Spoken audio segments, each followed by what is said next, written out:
పరలోకంలో గురించి ఈయన హేబేలు వివరిస్తున్నాడు.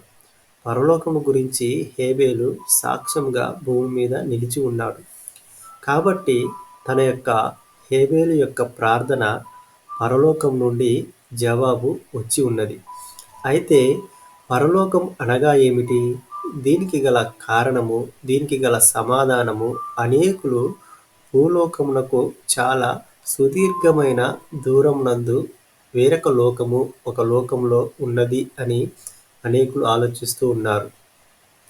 ఇది ఊహిస్తూ ఉన్నారు. ఇది కొంతవరకు సమంజసమే. కానీ దేవుడు పరలోకమును భూమి మీదనే ఆయన సృజించి ఉన్నాడు. అది ఏ విధంగా అని మనం ఆలోచన చేసినట్లయితే, ఈ భూమి మీదనే ఆయన జీవవృక్షమును మరియు మంచి చెడుల వృక్ష ఫలములను ఆయన సృజించి ఉంచి ఉన్నాడు. కానీ జీవవృక్షము కనుమరుగై ఉన్నది. అది జీవవృక్షము దాచబడి ఉన్నది. దానిని ఆయన పునరుద్ధరణ చేయుచూ ఉన్నాడు.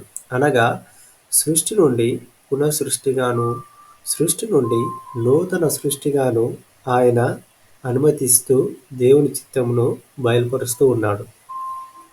ఆయన దానిని రుజువుపరుస్తూ దానిని నెరవేరుస్తూనే ఉన్నాడు.